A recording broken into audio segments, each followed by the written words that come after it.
move away from that to something which will be of interest to all of us as Ghanaians, because the Ghana Revenue Authority has announced that the Energy Sector Levies Amendment Act 2025, Act 1141, will take effect on July 16 following a temporary suspension last month. What you know as the D-Levy, which imposes an additional 1 cedi per litre on petrol and diesel, is intended to help settle debts in Ghana's energy sector. Initially scheduled for June 9, 2025, its implementation was deferred twice by the GRA. In a statement signed by Acting Commissioner General Anthony Akwesi Sapong, the GRA explained that after a comprehensive assessment of current market conditions in line with the government's commitment to economic stability, a revised rollout date has been set for July 16. The authority has directed all stakeholders, including importers, fuel distributors, and custom agents, to comply fully with the amended law by the new deadline. The passage of the bill on June 3 faced resistance from the minority, who described it as hypocritical and unconscionable. The latest survey, as well by Global Info Analytics, has revealed significant number of Ghanaians, well over 55%, are in support of paying that extra 1 cedi. Let's get onto the phone lines right now and speak to Public Relations Officer of the Energy Ministry, Richmond Roxon, who's joined us right now. Mr. Roxon, thank you. This levy, we know, has faced some stiff opposition by a cross-section of Ghanaians, including the minority in Parliament. Is there a particular or specific reason why you're intending to go ahead and now fix the date? Good afternoon to you and good afternoon to your cherished viewers. First and foremost, let me say thank you to the good people of Ghana for the support, the stakeholders, the drivers, the OMCs, and COMAC, I would say, and then the BDCs for the support for this levy. Initially, concerns were raised, and as has always been the case, the Minister of Energy and Green Transition continued to engage stakeholders.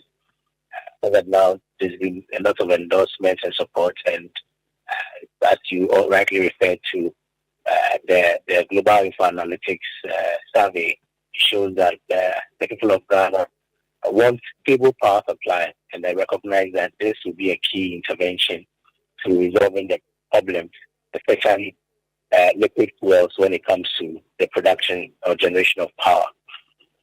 Initially, we were supposed to, when this amendment was passed, we were supposed to start implementation, but the OMCs raised some issues. As conscious as the government is, the government stayed the decision, engaged and resolved the issues that they had, and we're supposed to implement this from the 16th of June.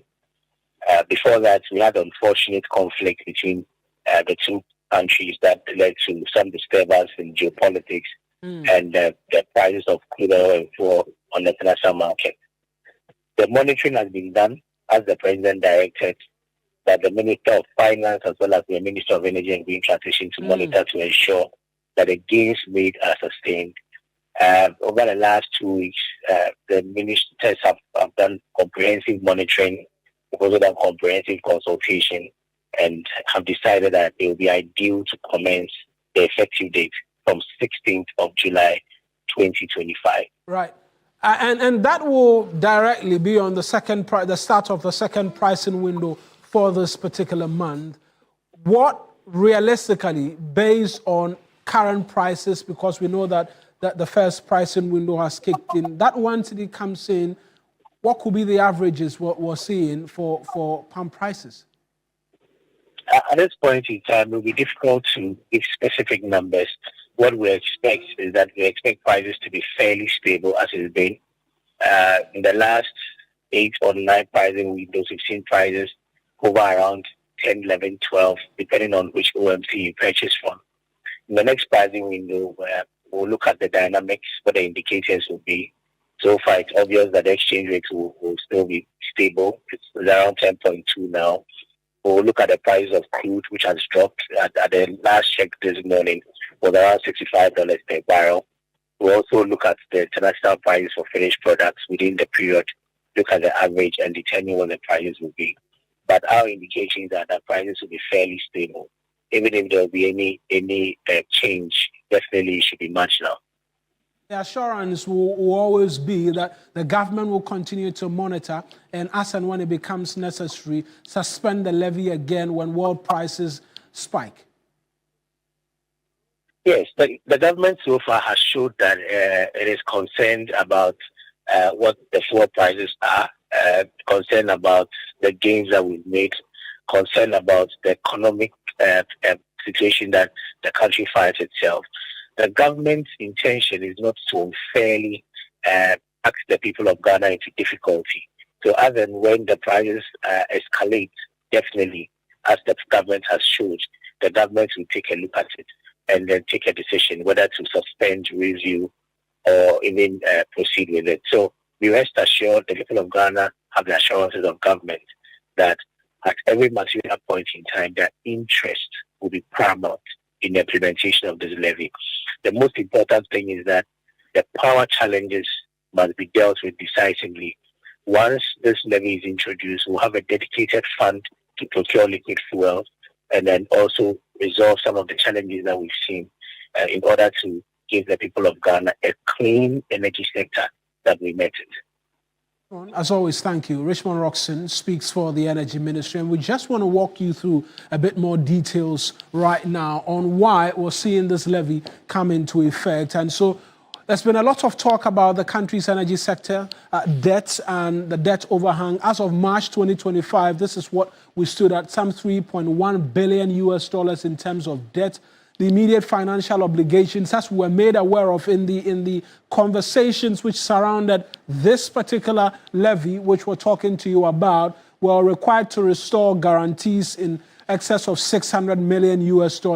We needed $3.7 billion to clean up the total sector indebtedness. And then as well, projected fuel procurement costs stands at $1.2 billion annually. But this is what we're expecting to see now. Before the coming into effect of this levy, what you were paying on your fuel in the cost bill that when it comes to the energy sector levy was 95 pesos, but there's been a 1 cedi increase, and so it's now 1 cedi 95 pesos. Same for, it was different for diesel because that was 93 pesos. Now it's 1 cedi 93 pesos. For the others, we've just seen marginal changes, 20% or 20 pesos for fuel oil, and then 20 pesos as well for marine gas oil. LPG has remained the same, and this is why you're going to be paying a lot more for both fuel and diesel from July 16, I should say. But the government says they are confident prices will not, amongst many other things, be affected so greatly. Now we understand the expected revenue is around 4 billion cedis by the end of the year because it was suspended initially, but we'll bring you a bit more details if you stay with us. But right